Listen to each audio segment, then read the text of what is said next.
Let's start with this then. So, if you've done your investigation, what is the cause of the fire at Reed's Dairy? So we're placing the cause as one of those in-wall Cub Cadet type space heaters, and it had material that was just kind of shifted up against it, and it just slowly heated that up and caused auto ignition. Okay, so in-wall space heaters. Yeah. Dang. How?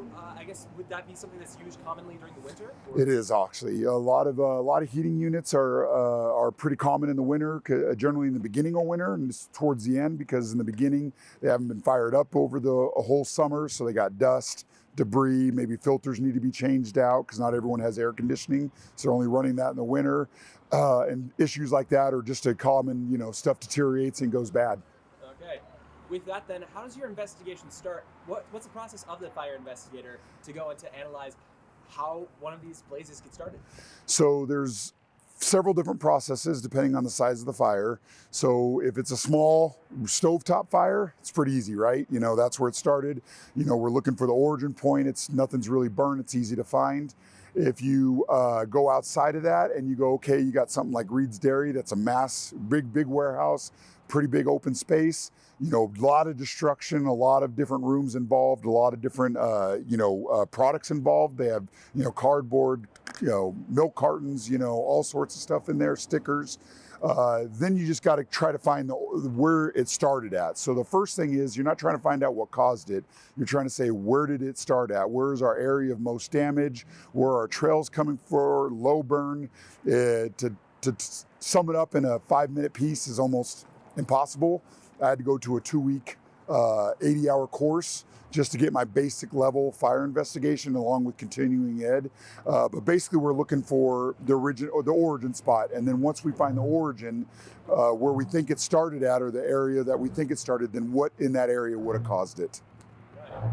With that case, what was the evidence in the Reed's Dairy fire that pointed to this space heater? So a little bit of eyewitness. When the fire first started out, they're actually shut down doing maintenance work throughout the building. And so that, leads into it too. Like they're doing maintenance, they're welding, they're cutting, they're doing all that. So you got to go, was that any of it? But one or two of the workers were actually walking out and saw smoke and kind of went to the area that they named that we saw fire here. And that's fine, that's where they saw it, but we still can't say that's where it started until we get in there. So we take that in with a grain of salt, like, okay, that's where they said it, that's where they saw the fire at initially before the full building comes into play. And we just kind of start breaking it down from there and start from the least area to the most area of damage. And you whittle your way down. It's a slow, methodical process. It's nothing quick about it at all. Got it. Okay. And something with like insurance. So also to get into that, so small fires, generally the insurance doesn't come out and do it. They'll say, yeah, this is a fire. They'll look at our reports and say, yeah, that's fine. Big loss fires like that include lots of money. Insurance will send people out. Insurance sent 3 people out on this fire.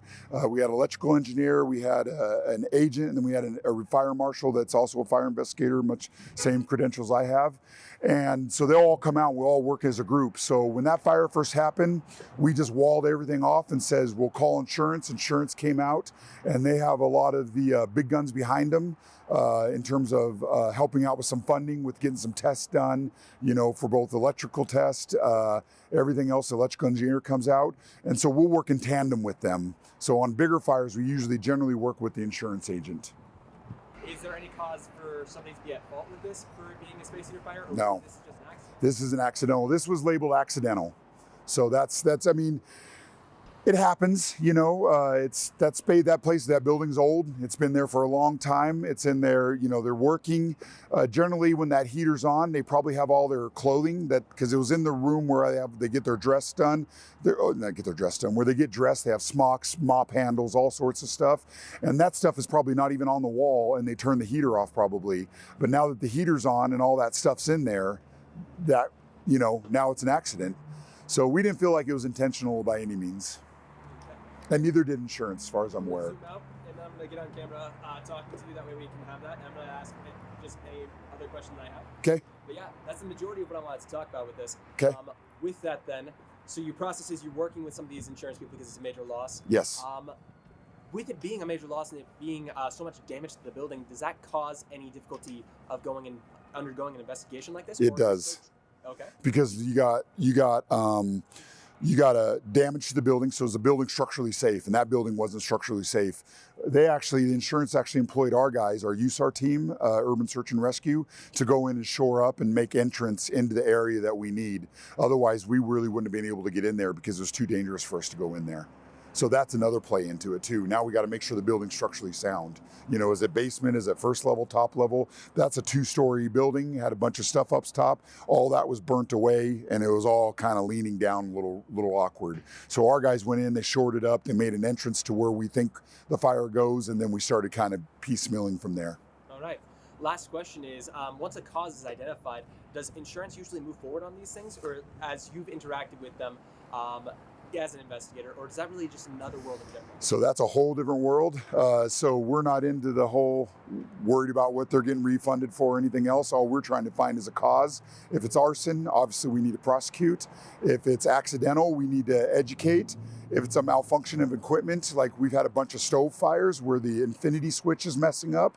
You're supposed to be able to put so much pounds of pressure before you push it and turn, and those things have been malfunctioning. So people are accidentally hitting them, lighting stuff on stoves. So if it's a problem like that, then we go into the product problem. Like, hey, you know, so-and-so, your stove is starting to malfunction. We're noticing it here, we turn it in, and then insurance will take it and they'll turn it in, and that's usually where those customer recalls come from.